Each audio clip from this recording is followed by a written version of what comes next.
네, 오늘은 로마서 9장 1절에서 33절 전체 내용을 가지고 유대인의 이제 토기장이의 비유에 담긴 은혜를 살펴보도록 하겠습니다. 자, 오늘 제가 키르기즈스탄 선교를 다녀오고 출발을 했고요. 그래서 오늘 여러분과 영상으로 인사드리겠습니다. 자, 오늘 본문의 배경을 한 번 더 먼저 살펴보면서 본다면 일제시대 동경에 있는 조선인들과 일본인들이 한 교회를 세운다라고 생각하면 로마서를 이해하실 수 있다라고 말씀을 드렸습니다. 식민지 백성인 유대인과 그리고 제국의 백성인 로마인들이 예수 그리스도 안에서 하나가 됐죠. 그래서 지배하는 상위 계급이고, 그리고 사회 계층으로는 지배자와 피지배자, 그리고 또한 민족적으로는 제국과 식민지의 관계죠.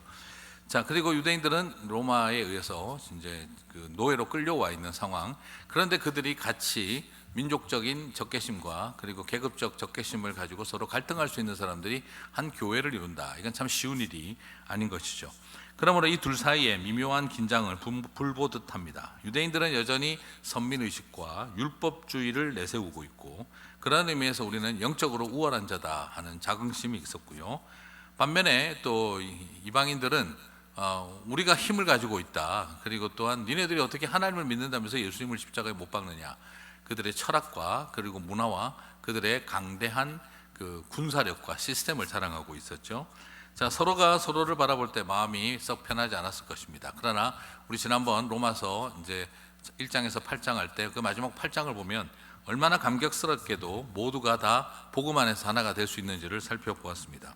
그래서 로마서 8장은 우리들에게 굉장한 그 감격스러운 그 영적인 고백을 보여주었었죠.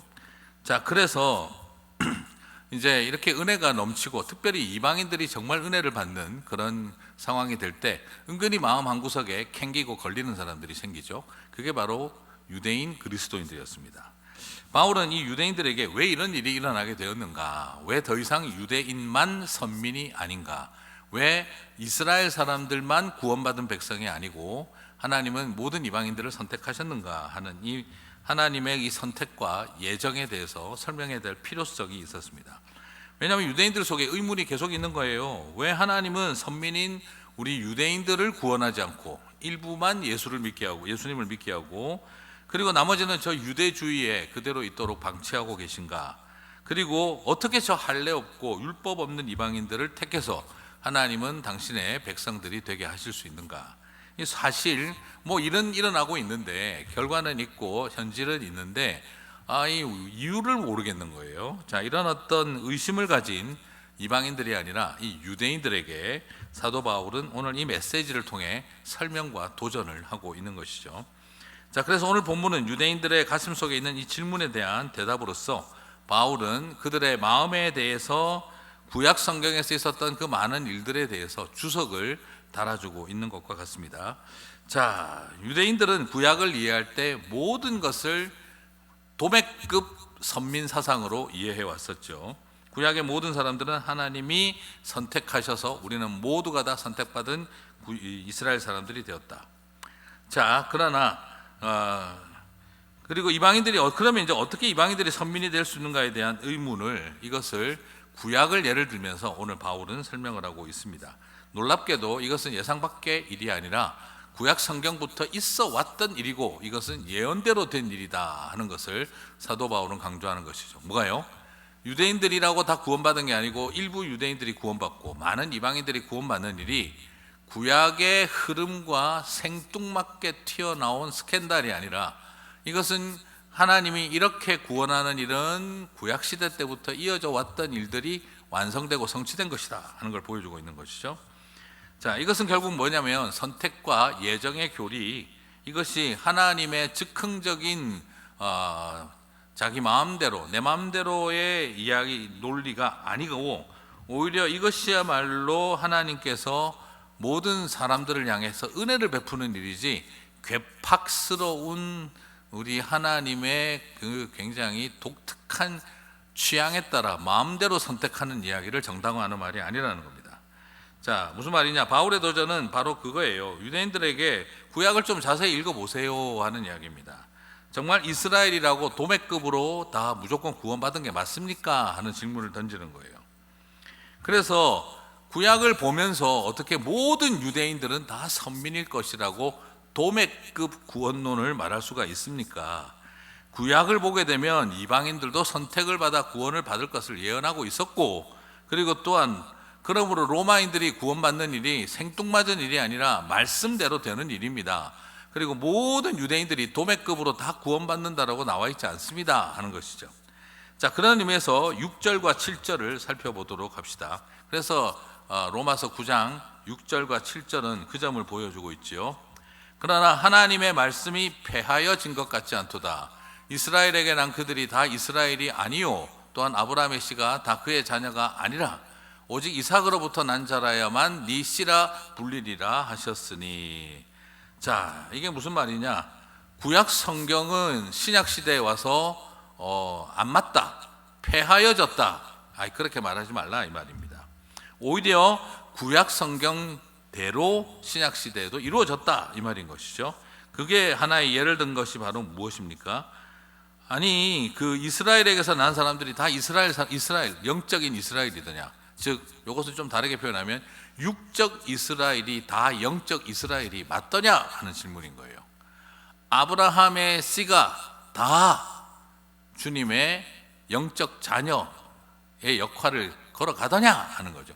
육적 자녀기는 하지만 하나님의 언약을 이어갈 자녀는 아니지 않더냐 하는 것이죠. 무슨 말입니까? 아브라함에게 씨가 한둘입니까? 아브라함의 자녀가 누굽니까? 이스마엘도 있고, 그죠? 그리고 또한 양자로 받아들였던 또 엘리도 있고, 뭐 여러 사람들이 있어요. 네.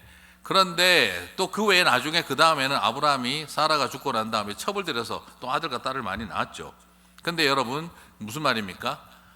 아브라함의 자손, 육적 자손들이라고 해서 다 하나님의 여자의 후손의 가계를 이어갈 영적 후손의 역할을 감당하지 않았다 이거예요. 오히려 10분의 1도 안 되었다 이 말입니다. 오직 이삭으로 난 자라야만 네 씨라 불리라고 말씀하셨다는 거죠. 자, 그러므로 이것이 우리들에게 중요한 것은 가장 믿음의 조상인 아브라함도 그 자녀들이 도매급으로 구원받은 게 아니다 하는 것을 구약을 통해 설명을 하고 있습니다. 자, 그리고 또한 이제 이 내용들이 이 아브라함만 예를 드는 것이 아니라 이것은 야곱하고 이제 에서의 이야기로도 다 이어집니다. 자, 에서가 야곱을 섬기고 그리고 또한 그 약속을 이어가는 것은 장자인 에서가 아니라 큰아들 에서가 아니라 둘째였던 야곱이 아니더냐 하는 것도 역시 나타나고 있고요. 아브라함의 자녀라고 무조건 선민이라고 생각하지 말라 하는 논리들이 계속 나오는 것이죠. 아브라함의 후예라고 무조건 선택받은 것이 아니었고 장자였다고 선민이 된 것이 아니더라 하는 것입니다. 그러므로 너희가 이런 관점에서 유대인들아, 장자의식을 갖고 선민의식을 갖고 있는 것이 신약적으로 맞지 않다가 아니라 아브라함의 관점에서 봐도 맞지 않다. 너희들의 그 선민의식, 너희들의 장자의식은 너무 도매급이다라는 것입니다. 이스라엘이 집단적으로 선민이 되지 않고 이방인들이 선택받은 것이 구약을 폐하는 것이 아니라 오히려 구약을 완성하고 있는 것이 아니냐라는 것이죠. 그래서 구약이 폐하여진 것 같지 않다 이런 표현을 쓰는 겁니다. 자, 25절과 26절을 보면 9장 호세아를 인용하면서까지 또 말을 합니다. 내가 내 백성이 아닌 자를 내 백성이라 사랑하지 아니한 자를 사랑한 자라 부르리라. 너희는 내 백성이 아니라 한 그곳에서 그들이 살아계신 하나님의 아들이라 일컬음을 받으리라 함과 같으니라. 자, 무슨 말이죠? 바울은 한 걸음 더 나가서 호세아서를 인용하면서 외치고 있어요. 호세아 선지자도 뭐라고 했는데 이방인들을 내 아들로 부를 것이라고 하지 않았느냐라는 것입니다. 자, 그래서 내 백성이 아닌 자들을 내 백성이라 부르고 내 백성이 아니라는 그곳에서 살아계신 하나님의 아들이라고 불리고, 내 백성이 아닌 자들을 하나님의 아들이 되게 하겠다 이렇게 이야기를 하고 있는 거죠. 그리고 또한 27절 9장 27절과 29절을 보시면 이제는 이사야까지도 인용을 합니다. 또 이사야가 이스라엘에 대하여 외치되 이스라엘 자손들의 수가 비록 바다의 모래 같을지라도 남은 자만 구원을 받으리니 주께서 땅 위에서 그 말씀을 이루고 속히 시행하시리라 하셨느니라. 이사야가 미리 말한 바 만일 만군의 주께서 우리에게 씨를 남겨두지 아니하셨더라면 우리가 소돔과 같이 되고 고모라와 같으리로다 함과 같으니로라. 이게 무슨 말을 말하고 있는 거죠? 결국 남은 자만 이사야 선지자도 말하지 않았느냐. 그리고 또한 만군의 여호와께서 우리를 씨를 남겨두지 아니하셨으면 우리도 소돔과 같이 되고 고모라 같이 됐을 거다라고 이야기를 했다는 거죠. 결국 무슨 말입니까? 바울은 이제 남은 자들이 예수를 믿고 이방인들의 하나님의 아들이 되는 것이 구약을 폐하는 것입니까? 아니면 구약을 성취하는 것입니까? 만민이 하나님 앞에 나오게 되는 일이 구약을 폐하는 일입니까? 구약 성경을 성취하는 일입니까? 라는 도전을 하고 있는 거예요. 결국에는 무슨 말이죠? 네, 이게 말씀대로 되는 일이다라는 거예요. 그러므로 하나님 말씀을 폐하여졌다 이런 말하지 마라 이거죠. 자, 이런 측면에서 사실적 예정론적인 표현이 많이 나오지만 의도는 하나님이 자기 마음대로 하신다 하는 것을 말하고자 함이 아니라, 이방인들을 선택하는 것은 유대인들이 다 선민이 아닌 것은 원래부터 하나님 하신 일이다라는 것입니다. 너희들은 하나님은 우리만 택해야 한다고 생각하는데 하나님은 이방인을 선택하고 그리고 진노의 자녀인 줄 알았던 사람들을 붙들면서 하나님은 다시 한번 당신의 계획들을 펼쳐가신다는 것이죠. 자, 이런 맥락에서 이제 이걸 좀 이해하고 보면 토기장의 비유를 이해하기도 쉽습니다. 이 토기장의 비유가요, 우리에게 굉장히 좀 어려운데, 자, 9장 21절을 보면 토기장이가 진흙 한 덩어리로 하나는 귀 쓸 그릇을 하나는 천이 쓸 그릇을 만들 고난이 없느냐. 자, 이걸 그냥 얼뜻 보고 넘어가면은요, 하나님은 뭐예요? 야, 누구는 얼굴도 이쁘고 누구는 공부도 잘하고 누구는 집안도 좋고 교회도 다니고, 야, 저렇게 귀하게 쓸 그릇을 만들어 주시고, 야, 나는 얼굴도 못생기고 공부도 못하고 집안도 이 모양이고 집구석이고 막 신앙도 막 그냥 막 잘 모르겠고 이런데 어떻게 이럴 수가 있을까? 그래, 그게 하나님은 토기장이시라서 그래. 진흙 한 덩어리로 누구는 귀하게 쓰고 누구는 천하게 쓸 그릇을 만든다. 자, 이걸 여러분 그냥 이런 식으로 앞뒤 맥락과 앞뒤 문맥 다 잘라버리고 이 표현만 딱 따버리면은요, 문에 어떻게 해야 되죠? 찍소리 하지 말고 하나님 네 표현이 좀 그렇습니다만, 네, 우리 한국에서 그런 말 쓰죠. 꼴값 한다, 뭐 꼴값도 못한다 이런 표현을 쓰는데, 그냥 생긴 대로 사세요 이 말이 돼버립니다. 찍소리 하지 말고 그냥 생긴 대로 사세요. 아니, 하나님이 누구는 이쁘게 만들고 누구는 뭐 부잣집에서 태어나 가겠던데 이거 뭔 말이 많아. 그냥 자기에게 주어진 운명대로 사세요. 이건 굉장히 운명론적이고요, 굉장히 좀 어렵습니다. 누구는 대박나고 누구는 쪽박차고 누구는 금그릇이고 나는 왜 질그릇이야, 이런 생각을 하나님에게 질문하지 말라고 하는 아주 뭐라 그러죠, 차별적인 결과를 정당화하는 내용이 아닙니다. 자, 이 말은 한 개개인에 대해서 누구는 잘 나가고 누구는 못 나가고 이걸 말하는 것이 아니라, 이것을 여기에서 어떤 사람은 그러니까 뭐 대형교회 목사하고 어떤 교회는 작은교회 목사하고 어떤 사람은 대형교회 장로님하고 뭐 어떤 사람은 그냥 소형교회 안수집사 권사하고, 그냥 어떤 사람은 선교지에 가서 죽을 고생하고 어떤 사람은 선교지에 가서 식사 대접, 황대 대접 받고, 이러는 어떤 걸 우리들에게 말하고 있는 게 아니에요. 누구는 순교하고 누구는 그냥 뭐 성공하고 이런 걸 말하는 게 아닙니다. 자, 오늘 이것은 바로 구원론적인 측면에서 이 선민의식에 빠져있는 유대인들의 교만함과 오만함에 대한 도전이에요. 오히려 이것은 이방인에 대한 은혜입니다. 다시 말씀드리면 원래 귀 쓰는 그릇은 누굽니까? 유대인들이에요. 천이 쓰는 그릇은 누구예요? 이방인들입니다. 네. 원래 금그릇은 누굽니까? 유대인들, 이 선민의식을 가진 사람들을 말해요. 그러면 질그릇은 누구를 말하는 겁니까? 예, 이방인들을 말하는 겁니다. 그런데 이것은 결국 뭘 말하고자 하냐 그러면, 하나님은 참 괴팍한 분이다, 일관성도 없고 즉흥적이고 자기 마음대로 한다, 이런 걸 말하는 것이 토기장의 비유가 아니라, 오늘 여기에서 내용은 결국 뭐냐면, 아니 니네들이 금그릇이었다고, 귀히 쓸 그릇이었다고, 그 왜 자꾸 따지냐. 아니 어떻게 우리 같은 레벨이, 우리 같은 선민이 저런 이방인들과 어깨를 같이 할 수 있습니까? 이딴 소리 하지 마라. 나는 토기장이다. 그러므로 내가 저 질그릇에게 보화를 담든지, 내가 저 천하게 쓰는 그릇을 금과 은으로 채우든지, 그게 니네들이 웬 말이 그렇게 많으냐. 그래서 나는 이제 이 질그릇 갖고 천하게 쓰던 그릇을 귀하게 쓰겠다는데 니네들이 왜 그걸 가지고 말이 많으냐, 이런 도전인 거예요. 그러니까 다시 말씀드리면 누구는 잘나게 만들고 누구는 못나게 만들었다, 이런 걸 말하는 게 아니라 너네들이 생각할 때 저 짐승처럼 개처럼 취급하던 이방인들을 내가 하나님의 자녀가 되게 하겠다는데 왜 니네들이 말이 많냐, 이 말인 거죠. 그러므로 토기장의 비유는요, 하나님의 주권과 예정의 괴팍함, 즉흥성을 정당화하는 말이 아니고 하나님 마음대로 하겠다는 가스라이팅을 시키는 말이 아니라 오히려 이 말씀은 뭐라는 겁니까? 이방인들의 관점에서는요, 하나님이 이런 우리에게도 은혜를 주시겠다라고 하는 은혜의 메시지인 거예요. 은혜의 메시지.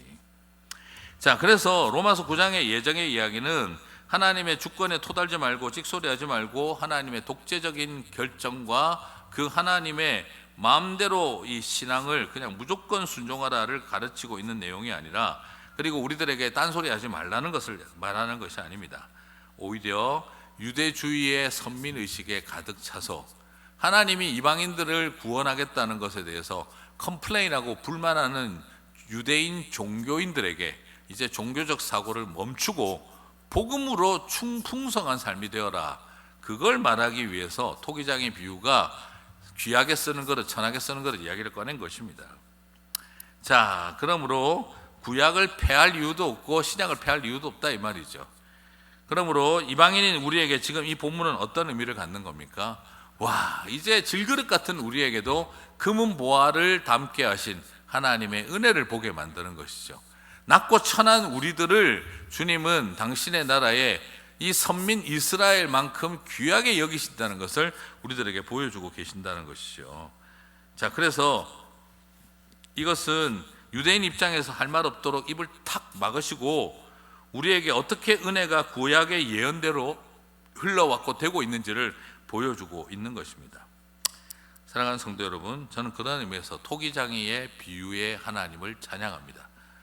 그리고 구원받은 이방인의 눈으로 보면은요, 9장의 예정은 정말 구원받은 유대인의 눈으로, 이제 유대인의 관점에서 보면 하나님 이해할 수가 없는데, 구원받은 이방인의 관점에서 보면 그 천하게 쓸 그릇을 귀하게 쓸 그릇으로 쓰신다는 하나님의 구원론적 접근을 우리는 심각하게 받아들일 필요가 있습니다.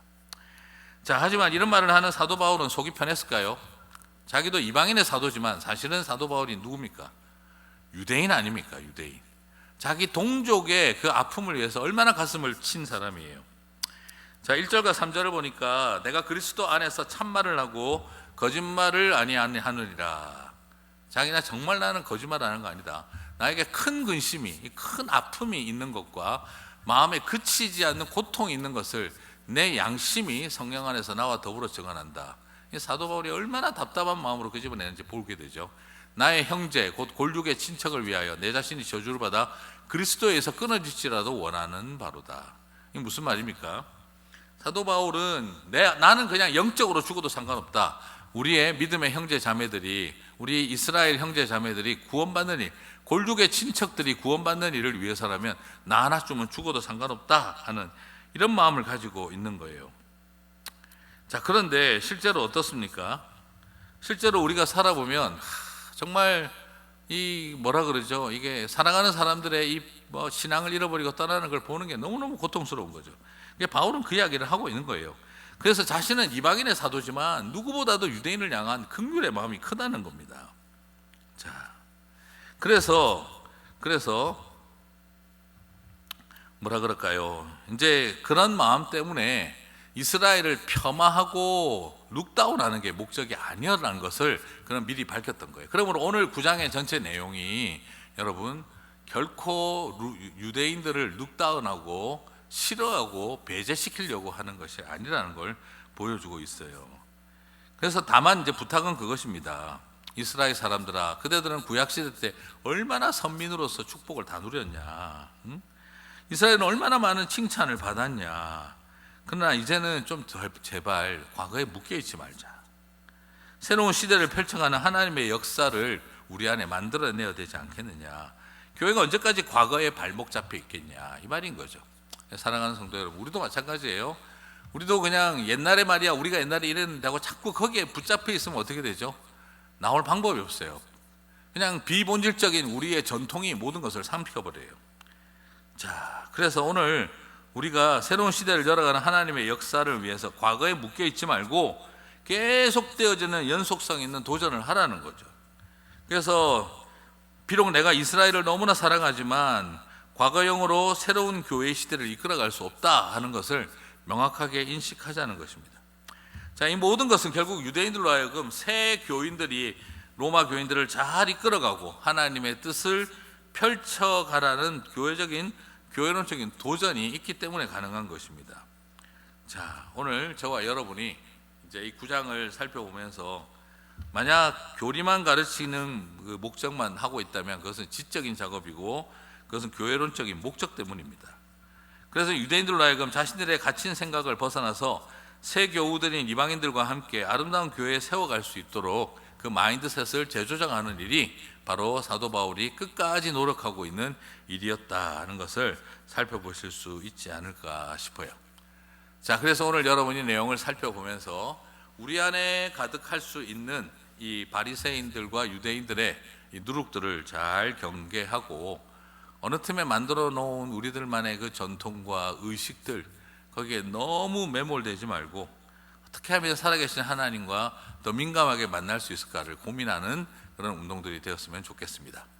네, 조별로 서로 나누면서 또 함께 오늘 이 내용들을 살펴보면서 은혜의 시간, 나눔의 시간 되시기를 주님의 이름으로 축복합니다. 수고하셨습니다.